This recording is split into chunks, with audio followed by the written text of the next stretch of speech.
Halo, saya Dimi. Selamat datang di Just Dimi. Woi, beda acara, woi. Oh iya, kali ini kan kita lagi pembelajaran Sakernas ya?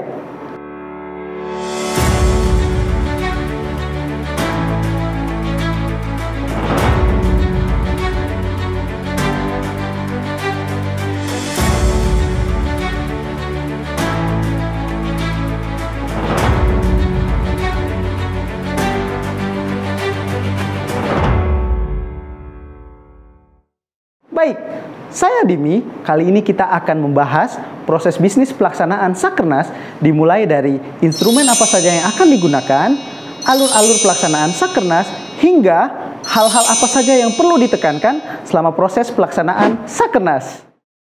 Alur besar pelaksanaan Sakernas di daerah yaitu pemutakhiran, pencacahan, pemeriksaan, dan pengolahan. Selanjutnya, kita akan membahas instrumen yang digunakan pada saat pencacahan Sakernas. Instrumen adalah alat yang digunakan untuk mengerjakan sesuatu. Dalam hal ini, digunakan sebagai sarana pengumpulan data bagi para petugas. Pada Sakernas, terdapat 9 jenis instrumen yang dapat dikelompokkan menjadi 3, yaitu untuk keperluan pemutakhiran, untuk keperluan pencacahan, dan juga berfungsi sebagai buku pedoman. Untuk lebih jelasnya lagi, kita lihat ilustrasi berikut ini. Mas editor, munculin dong. Itu nggak muncul. Nah, seperti itu. Cakep, Mas. Oke, saat ini sudah tampil di layar 3 jenis instrumen yang digunakan pada saat pemutakhiran, yang terdiri dari sketsa peta atau yang biasa kita sebut sebagai peta WB. Kemudian terdapat juga daftar SAK 22 DSBS atau daftar sampel blok sensus. Dan yang ketiga yaitu daftar SAK 22P yang digunakan untuk melakukan pemutakhiran muatan rumah tangga di suatu blok sensus. Berikutnya kita lihat juga, ini adalah 2 jenis instrumen yang digunakan pada saat pencacahan, yang terdiri dari daftar SAK 22 DSRT atau daftar sampel rumah tangga dan daftar SAK 22 AK yang juga berfungsi sebagai kuesioner utama untuk mengumpulkan keterangan dan informasi rumah tangga. Dan selanjutnya kita lihat juga, ini adalah buku pedoman yang digunakan pada Sakernas kali ini, yang terdiri dari buku pedoman teknis kabupaten kota dan buku pedoman teknis provinsi. Kemudian ada buku pedoman pencacahan yang digunakan oleh pencacah maupun pengawas. Kemudian ada buku pedoman pemeriksaan yang digunakan oleh pengawas untuk memeriksa hasil pencacahan. Dan yang terakhir ada buku kode yang juga digunakan oleh pengawas untuk melakukan pengkodean hasil pencacahan. Setelah kita mengenali instrumen yang digunakan pada Sakernas, selanjutnya terdapat beberapa tahapan pelaksanaan yang wajib dilaksanakan oleh petugas. Yang pertama adalah petugas mengambil dokumen pelatihan, di mana buku pedoman pencacahan akan digunakan oleh pencacah maupun pengawas. Kemudian buku pedoman pemeriksa akan digunakan oleh pengawas, dan juga buku kode tentunya akan digunakan oleh pengawas. Setelah melakukan pengambilan buku pedoman, seluruh petugas baik pencacah maupun pengawas wajib mengikuti pelatihan jarak jauh maupun pelatihan tatap muka. Tahap ketiga, pencacah melakukan pengambilan dokumen pemutakhiran dari pengawas, sehingga pencacah dan pengawas perlu mengecek kelengkapan dokumen yang terdiri dari sketsa peta WB, daftar SAK 22 DSBS, dan daftar SAK 22P.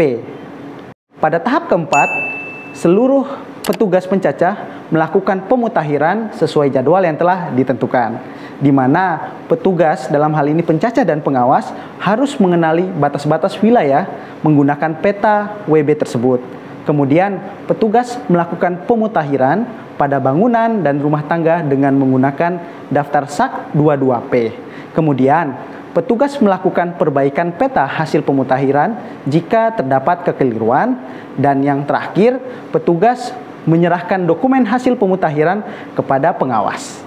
Selanjutnya, tahap kelima, yaitu pengawasan. Pada tahap ini, pengawas melakukan pengawasan sesuai jadwal yang telah ditentukan. Dan pada tahap keenam, dilakukan pemilihan sampel rumah tangga oleh fungsi IPDS BPS Kabupaten Kota. Selanjutnya, tahap ketujuh, yaitu pencacahan. Pada tahap ini, pencacah melakukan pencacahan pada jadwal yang telah ditentukan. Hal-hal yang dilakukan yaitu pencacah menerima dokumen pencacahan dari pengawas, terdiri dari daftar SAK 22 DSRT dan daftar SAK 22 AK. Kemudian, pencacah melakukan pencacahan pada sampel rumah tangga terpilih. Setelah selesai melakukan pencacahan, pencacah memeriksa kembali kelengkapan, kebenaran, konsistensi, dan kewajaran isian. Jika sudah, pencacah menyerahkan seluruh dokumen tersebut kepada pengawas. Kemudian pada tahap ke-8, yaitu pengawasan dan pemeriksaan.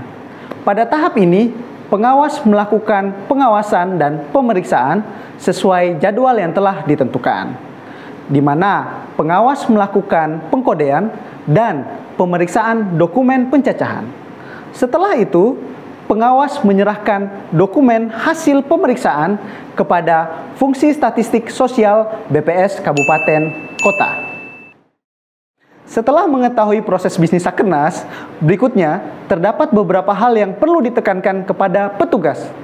1. Menjalin kerjasama yang baik dengan responden. 2. Wajib merahasiakan semua keterangan yang diperoleh dari responden. 3. Menepati jadwal pelaksanaan yang telah ditetapkan. Dan 4. Dihimbau untuk tetap menerapkan protokol pencegahan COVID-19 dimulai dari pemutakhiran dan pencacahan. Baiklah, pembahasan mengenai proses bisnis Sakernas telah selesai. Semoga pembahasan kali ini dapat bermanfaat dan pelaksanaan Sakernas dapat berjalan dengan lancar. Terima kasih. Saya Dimi. Sampai jumpa.